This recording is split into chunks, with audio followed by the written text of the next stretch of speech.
Say we on my way home. Just live your life, make me blow. That's real talk, my friend. Remember futures always in the end. My heart. So I quickly want to touch on that part that comes in this area. Talk, my friend. Remember futures always in the end. My heart. There's this one pad that comes. Originally, the pad is not actually like that. So if I take off this plugin, listen. Talk, my friend. Remember futures always in the end. My heart don't feel. So I feel the frequency of this pad is too wide.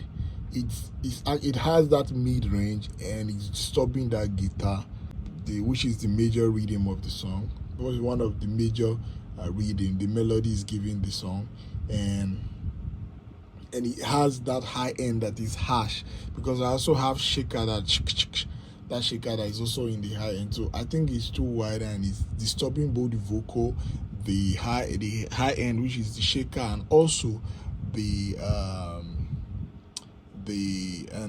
guitar and the vocals too. So if you play it without this plugin now, you have this. Talk, my friend. Remember futures always.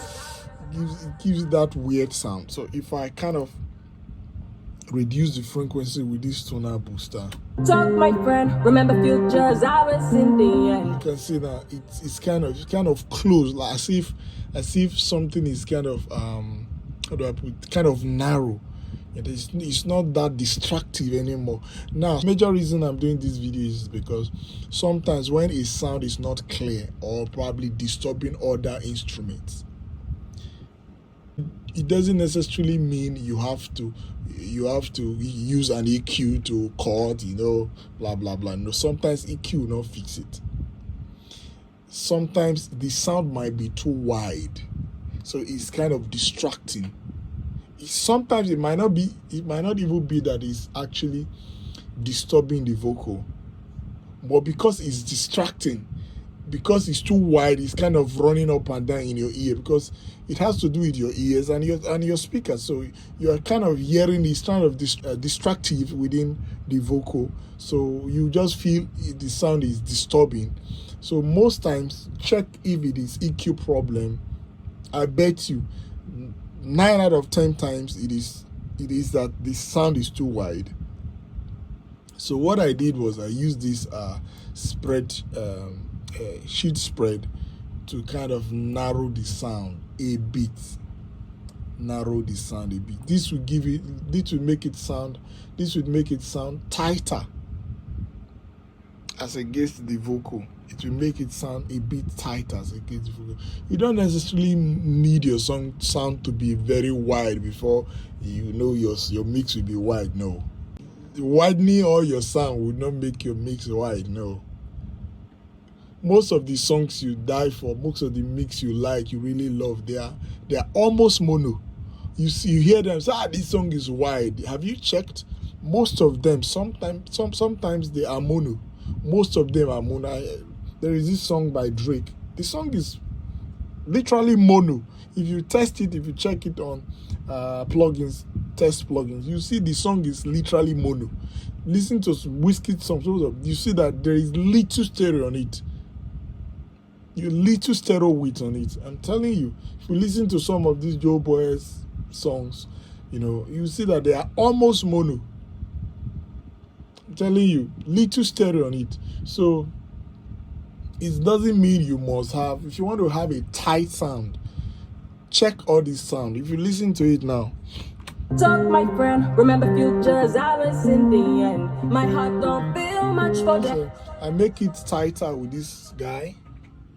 Make it tighter a bit because it was too wide and destructive, because most of the reverb give it space. So if the space is too much, it will be destructive. So when you are playing it alongside with the vocals, your ears will be tricking you to feel the vocal, the sound is actually masking the vocal, whereas it is destructive, it is too wide. So I actually use this tuner booster, which comes from Cubase, and just try to reduce the frequency and not cut the frequency, I mean reduce the wideness of the frequency, and use this guy to kind of drop it a bit, and also use this guy to kind of give it a little saturation. So you can see.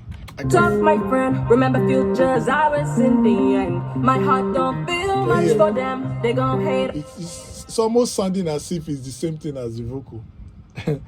As if it's the same thing as the vocal, whereas it is not it. So talk, my friend, if I remove all this plugin, in the end. My heart don't feel much for them, they gon'. Wow, you can hear that. Talk, my friend, remember futures always in the end. My heart don't feel much for them. Man, you can hear that. If you bring it back, listen up. Talk, my friend, remember futures always in the end. My heart don't. Just crying like a choir underneath. So these are some of the ways you can fix issues. So don't just do things by there are so many things here I didn't touch. If you look this one, there is nothing here. If you look this one, there is nothing there. Look this one, look this one. Dude, there are nothing here. You can see. And now 1, 2, 3, 4, 5, 6. Apart from this one, 7. See, 6 from here that I didn't touch the sound. So I actually touched that sound because I heard something. So don't just feel, even the vocal. Okay, let's go to the vocal. Look at my vocal chain. You can see my vocal chain. This is literally not doing anything. It's just like gates. The noise, just to denoise the noise that is on the vocal. There is nothing like EQ. Did you see EQ here? There is nothing like EQ.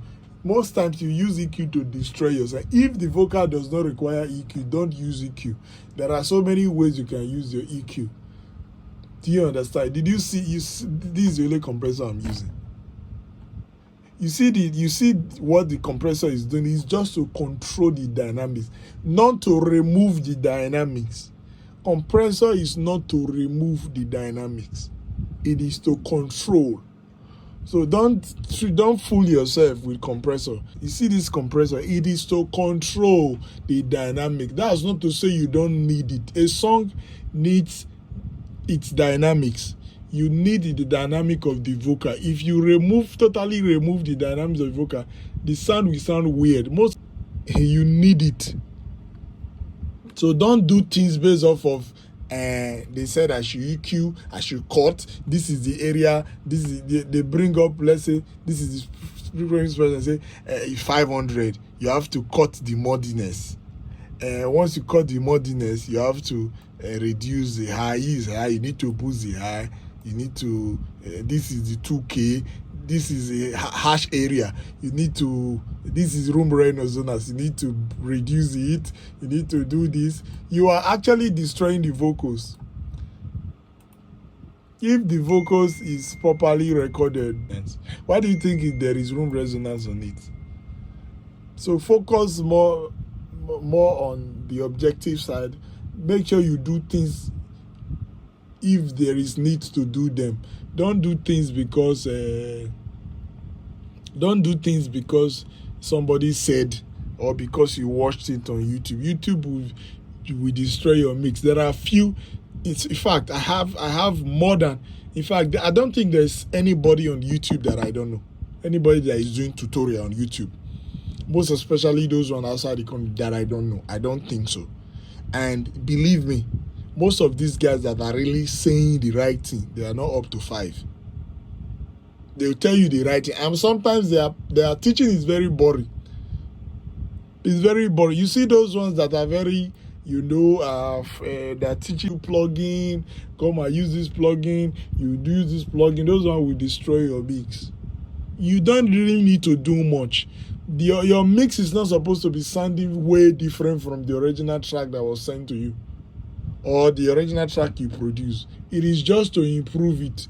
For instance, now this guy now that I just showed you guys. Talk, my friend. Remember futures always in the. You can hear the guitar more there. You can hear the vocal. You can even hear the string. You understand? There. That is the improvement. I did not just do it for formality because somebody said I should EQ anything. No. Do you understand? If you look at it now, they don't use any EQ. Did you see EQ there? Look at it. There's no EQ there. So I say it as raw as, but I'm not trying to do edits, come and edit for you to come and watch the video, edit this, edit that. This is the real truth. This is the real truth. Focus on balancing the song. After balancing the song, try to look out for problem. What is the problem? And spend hours in thinking on how to fix it. Look for, that's why you need to, study some plugins on how to fix problems. There are some, okay, let me see this guy. When I played, if you look at this shaker now, if you listen to this shaker,